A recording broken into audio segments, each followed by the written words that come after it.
Hello मेरे प्यारे बच्चों, आप सभी का हमारे यूट्यूब चैनल एजुकेशन साइट्स पर स्वागत है। आज हम आपको active voice and passive voice पढ़ाएंगे। इसके पहले हमने टेंस पढ़ा के ख़त्म कर दिया। एक्टिव वॉइस पैसिव वॉइस पूरा टेंस ही है, इसमें कुछ भी नहीं है। अगर जो टेंस पढ़ लिया है वो एक्टिव वॉइस पैसिव वॉइस आराम से कर लेगा, उसको कोई भी प्रॉब्लम ज़्यादा नहीं होगी। ओके, तो जो लोग टेंस अभी नहीं पढ़े हैं, हमारे डिस्क्रिप्शन लिंक में जाके टेंस को कंप्लीटली पढ़ सकते हैं। हमने प्ले लिस्ट भी बना रखा है पूरे टेंस का।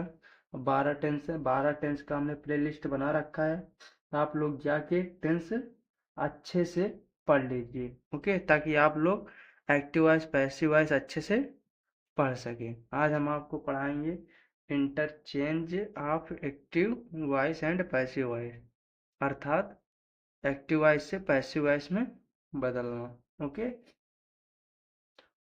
आज हमारी तबीयत थोड़ी डाउन है, आप लोग एडजस्ट करिएगा।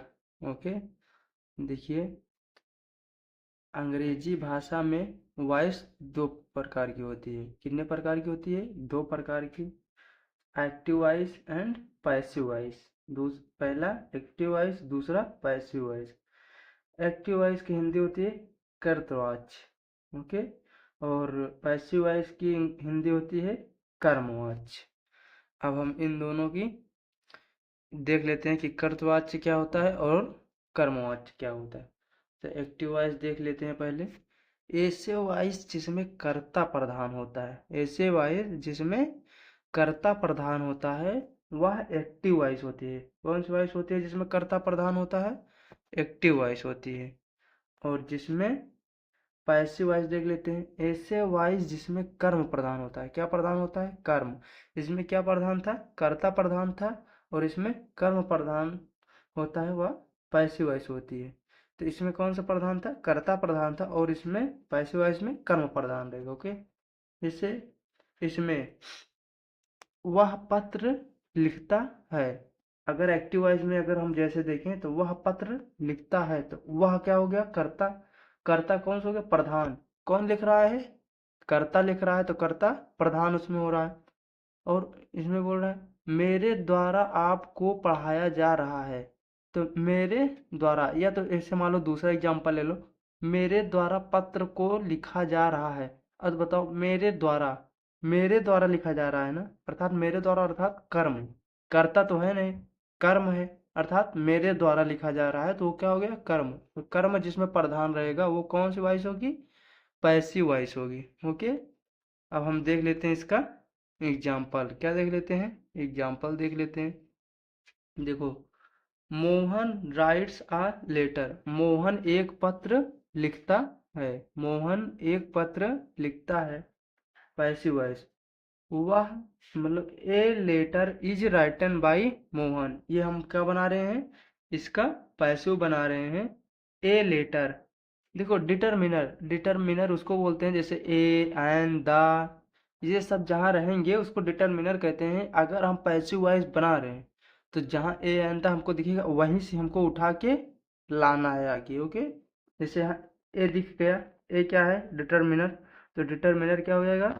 ए लेटर है तो लेटर आगे लिख लेंगे ए लेटर के साथ में। ओके, तो यहाँ हम लगा देंगे इज रिटन बाय मोहन, अर्थात एक पत्र मोहन के द्वारा लिखा गया। इसका हिंदी था मोहन एक पत्र लिखता है, लेकिन इसमें क्या हो जाएगा? मो एक पत्र मोहन के द्वारा लिखा गया। देखो, बात एक ही है, कोई उसमें बदलाव नहीं, बस उसमें बोलने की भाषा, अर्थात उसमें जो सेंटेंस है वो एक ही है, लेकिन बोलने की भाषा चेंज है बस, बाकी और कुछ भी नहीं इसमें बदला है। ओके, एक्टिव वॉइस देख लेते हैं। ही किल्ड अ स्नेक, वह एक स्नेक, अर्थात वह एक सांप मारता था।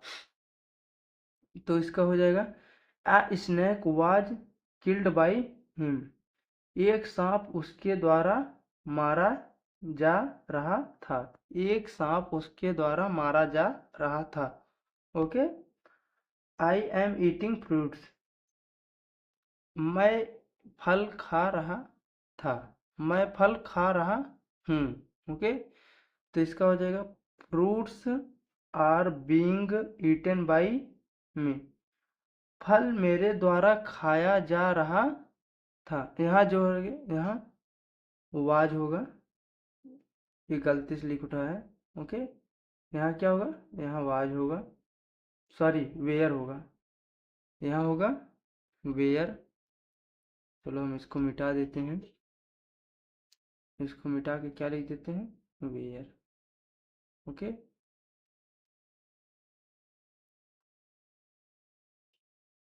क्या लिख देते हैं, वेयर। यहाँ वेयर होगा, fruits were being eaten by me.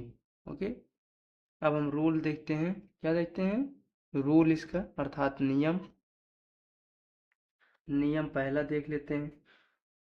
Active से पैसिव बनाते समय ऑब्जेक्ट को सब्जेक्ट मान लेते हैं, अर्थात कर्म को कर्ता मान लेते हैं।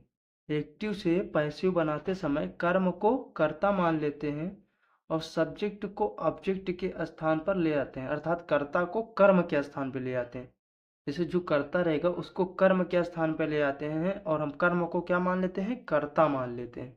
ओके, दूसरा, ऑब्जेक्ट के पहले पराया बाई का प्रयोग करते हैं, अर्थात ऑब्जेक्ट जो रहेगा अर्थात कर्म जो रहेगा उसके पहले हम हमेशा क्या लगाएंगे, बाई लगाएंगे।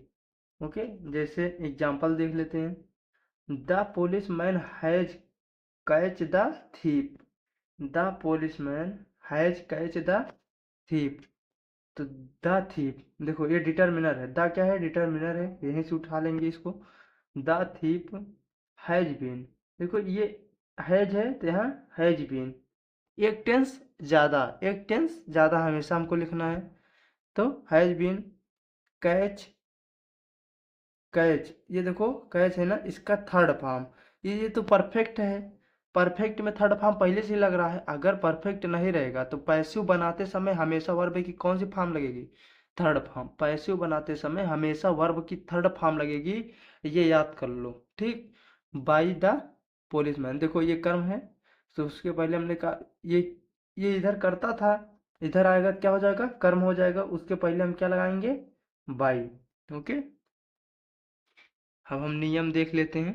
नियम देखो, subject plus helping verb plus main verb plus object, passive बनाते समय यही ऑब्जेक्ट इधर ला लेंगे, यही ऑब्जेक्ट इधर ला लेंगे, हेल्पिंग वर्ब वहीं रहेगी, उसके बाद मेन वर्ब अर्थात मुख्य क्रिया की थर्ड फॉर्म, उसके बाद बाई सब्जेक्ट। ओके, अब हम देख लेते हैं एक्टिव एंड पैसिव वॉइस में बनने वाले टेंस।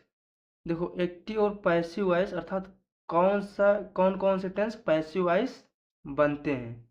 ओके, तो हम देखो present indefinite tense passive voice इसका बनता है, पास्ट इंडेफिनिट टेंस इसका पैसिव वॉइस बनता है, फ्यूचर इंडेफिनिट टेंस इसका पैसिव वॉइस बनता है। ओके, और पास्ट परफेक्ट टेंस का पैसिव वॉइस बनता है, प्रेजेंट कंटीन्यूअस टेंस का पैसिव वॉइस बनता है, पास्ट कंटीन्यूअस टेंस का पैसिव वॉइस बनता है, प्रेजेंट परफेक्ट टेंस का पैसिव वॉइस बनता है और फ्यूचर परफेक्ट टेंस का पैसिव वॉइस बनता है। तो इसका मतलब है आठ आठ टेंस का पैसिव वॉइस बनता है, आठ टेंस का पैसिव वॉइस बनता है। ओके, और चार टेंस का पैसिव वॉइस नहीं बनता है, वो भी हम देख लेते हैं कौन कौन से चार टेंस। देखो, ना बनने वाले टेंस, पैसिव वॉइस ना बनने वाले टेंस, तो जो फ्यूचर कंटीन्यूअस टेंस का पैसिव नहीं बनता है, प्रेजेंट परफेक्ट कंटीन्यूअस टेंस का पैसिव नहीं बनता है, पास्ट परफेक्ट कंटीन्यूअस टेंस का पैसिव नहीं बनता है, फ्यूचर परफेक्ट कंटीन्यूअस टेंस का पैसिव नहीं बनता है। ओके, ये चार टेंस का पैसिव नहीं बनता है और वो आठ टेंस का पैसिव बनता है। ओके, अब हम पैसिव वॉइस बनाने के लिए देखो एकदम आपको ऐसे आपको कहीं भी लिखा नहीं मिलेगा, इतना इजी आपको कहीं भी लिखा नहीं मिलेगा। अगर आप लोग अगर देख रहे हो, अगर अच्छे से पढ़ना है तो इसको स्क्रीनशॉट मार लो, स्क्रीनशॉट मार लो ताकि आप लोग को अच्छे से समझ में आए और आप लोग इसको पढ़ लो। ऐसे लिखा आपको कहीं भी नहीं मिलेगा इतना अच्छा। देखो कुछ भी नहीं करना है, देखो ये टेंस है, और ये इंडेफिनिट टेंस है, ये कॉन्टिन्यूअस टेंस है, ये परफेक्ट टेंस है। तो हम इसका हेल्पिंग वर्ब बताएंगे। इसमें क्या बताएंगे? हेल्पिंग वर्ब बताएंगे कि कौन कौन सा हेल्पिंग वर्ब लग रहा है किस में किस में। ओके, तो अब हम क्या देख रहे हैं? टेंस देख रहे हैं। क्या टेंस देख रहे हैं? Indefinite tense, continuous tense, perfect tense. क्योंकि परफेक्ट कॉन्टिन्यूअस टेंस किसी में नहीं बनता। तो परजेंट टेंस हम देख लेते हैं पहले। Present indefinite, present indefinite tense में देखो, अगर एक्टिव वॉइस में, एक्टिव वॉइस में परजेंट इंडेफिनिट है अर्थात डू या डज, तो हम हमेशा पैसिव वॉइस में क्या लगाएंगे? Is am are. क्या लगाएंगे? Is am are. और अगर present continuous tense, present continuous tense अर्थात प्रेजेंट कंटीन्यूअस टेंस के एक्टिव में इज एम आर है, तो हम उसको पैसिव बनाते समय is being, am being, are being कर देंगे। ओके, अगर प्रेजेंट परफेक्ट टेंस में अगर एक्टिव वॉइस में हैज या हैव लगा है, तो हम उसको पैसिव वॉइस बनाते समय हैज बीन या हैव बीन कर देंगे। ओके, पास्ट इंडेफिनिट देख लेते हैं। पास्ट इंडेफिनिट में अगर पास्ट इंडेफिनिट में अगर एक्टिव वॉइस में इज एम आर लगा है, क्या लगा है? इज एम आर, तो हम उसको पैसिव बनाते समय वाज या वर लिख देंगे। उसके बाद अगर पास्ट कंटिन्यूअस टेंस में, पास्ट कंटिन्यूअस टेंस के पैसिव का हेल्पिंग वर्ब वाज बीइंग और वेयर बीइंग रहेगा। और पास्ट परफेक्ट का हेल्पिंग वर्ब क्या रहेगा पैसिव वॉइस का? Had been. Okay, future indefinite का पैसिव वॉइस क्या रहेगा हेल्पिंग वर्ब? विल बी या शैल बी। और फ्यूचर कंटिन्यूअस का बनता ही नहीं है। और फ्यूचर परफेक्ट टेंस का हेल्पिंग वर्ब हो जाएगा पैसिव का विल हैव बीन या शैल हैव बीन। क्योंकि आप लोग को देखो कितना इजी तरीके से आठों समझा दिए हैं, इस हेल्पिंग वर्ब सबका आठों बता दिए हैं। अब हम और एक नियम देख लेते हैं। नियम ये है, देखो, सब्जेक्ट यदि प्रोनाउन है, प्रोनाउन किसे कहते हैं? जो नाउन के स्थान पे यूज होता है उसे क्या कहते हैं? प्रोनाउन कहते हैं। सब्जेक्ट यदि प्रोनाउन है अर्थात जो नाउन के स्थान पे यूज है, जो नाउन के स्थान पे लिखा जाता है, तो सब्जेक्ट यदि प्रोनाउन है तो उसे निम्न प्रकार से परिवर्तित किया जाता है और अंत में हम बाई लगा के उसको लिखते हैं। क्या लगा के? बाई लगा के लिखते हैं। देखो, सब्जेक्ट अर्थात एक्टिव वॉइस में अगर कर्ता के रूप में रहेगा I, we, you, he, she, it, they, who. और ऑब्जेक्ट में पैसिव वॉइस हम बनाते समय उसको ऑब्जेक्ट में अर्थात कर्म में लिखते हुए उसको हम आई को क्या लिख देंगे? बाई में। वी का क्या लिख देंगे? By yes. और यू का क्या लिख देंगे? By you. और ही का क्या लिख देंगे? By him.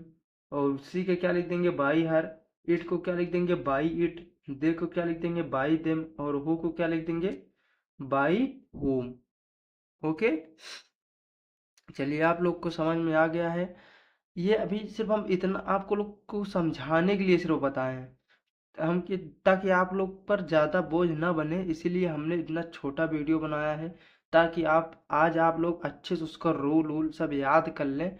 कल हम आपको प्रेजेंट टेंस से स्टार्ट करेंगे, प्रेजेंट टेंस से, प्रेजेंट इंडेफिनिट टेंस से स्टार्ट करेंगे। उसका आपको हम हेल्पिंग वर्ब सबका बता दिए हैं। अब कल से हम प्रेजेंट इंडेफिनिट टेंस स्टार्ट करेंगे एक्टिव वॉइस में।